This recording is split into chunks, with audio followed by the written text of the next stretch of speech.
Okay. I'm in a world of extreme distraction. Okay,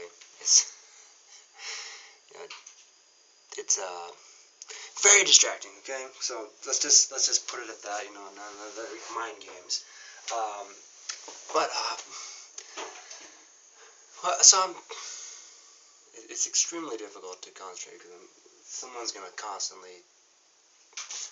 You need days of level peace to do the really good focused writing, and then the writing is just that. It may enter people's minds and their hearts and minds, but it is literally doesn't do anything. Even if you use extra thick ink, even if you make your own ink, and right, I mean, it's not going to do anything. People are still looking for some sort of leadership, actual sort of rolling that element, that frequency, that you are constantly doing this, setting this example to control the time, to make sure that it is functioning, it is lifting. I'm not even sure how it works because I don't have enough time in space, that peaceful, that level time space where the ball can literally roll into the future. Trying to do some notes here. Yeah, okay, so imagine the future is over here. So you're in the present, and the future is this beam. So the scales of justice. You are trying to balance the future out, right? Without chasing it in. You're not running uphill. You're just literally floating along that level line. It's just tiring thinking about it, right? Okay. And then, you get into your yoga breathing and sort of nothing matters type of thing. It's just like, I am total concentration, disaster might happen and you're just like, we will pass through this. Not that you're going to panic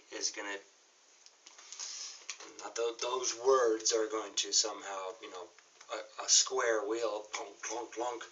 That's not it either. But the cube, okay, so the space. So you are the present. The past is the illumination. That's all we know is that the past happened, okay? And the present is a lens. And so it should be like this. It should be very warm and cozy. We should, be happy, this general happiness. But the mind is the lens. So opening this lens, seeing through that. So the lens, the light is coming from the past, hitting this lens, and we're trying to focus it so that the future is level, so that, and then you have this space. The unified architectural theory, in a sense, is a box, a square. It's a nice solid, illumination and privacy and security and all that. Without sort of getting out of control, right? Because it's like, hoi-yo, hoi-yo, and then, you're like, cramps. Then you're talking really crazy. Okay, so, and then you're thinking, wow, that's so nice. Okay, so you're looking at the future. You're trying to see it. You're trying to focus it in. You're trying to say, okay, the illumination from the past is coming up to this future. We're adjusting the lens so that, you have that. Someone's going to come through that door and it's going to be very boring. Okay, so, and that future is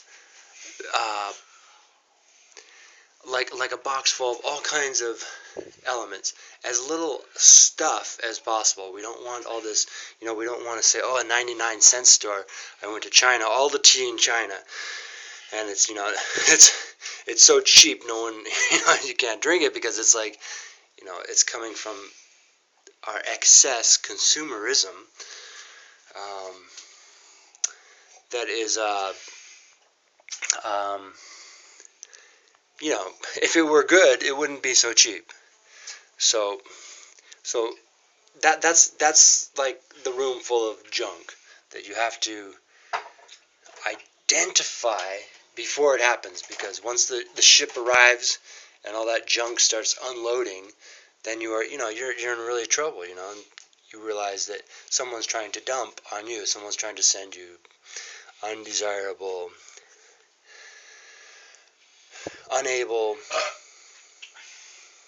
stuff. Okay, so and having a process to peacefully use that stuff the best way possible.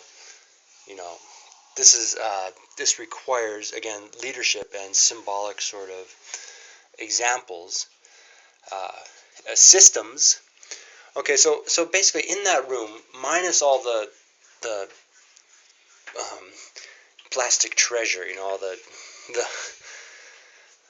sympathy trophies, all the junk, I mean, a plastic Picasso, hey, that's okay, as long as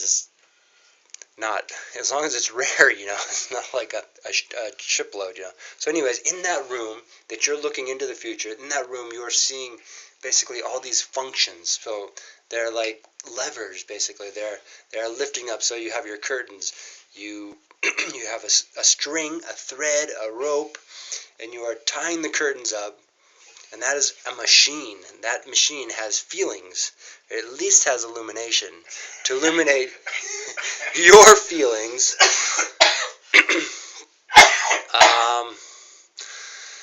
So, so machines with feelings. This is, it's like, you're like,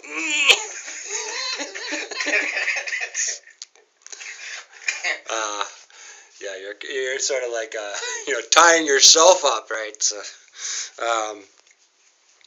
okay, so you're looking in, you're trying to see, not because, okay, so if your focus is tunnel vision inside that room, what you are seeing is just the bad stuff, the stuff that's jumping out, the sort of the craziness, the sort of saying, oh, this will save us, this sort of symbolic sort of madness that will jump out, and we'll think, oh, that's all we can see, so that must be life on that planet over there. But if we have the focus that is seeing the entire room, to see it all and not be caught into that tunnel vision, because that is blindness, right? So because you see too much and you don't understand it, then you might think, oh, let's go back to the tunnel vision, please.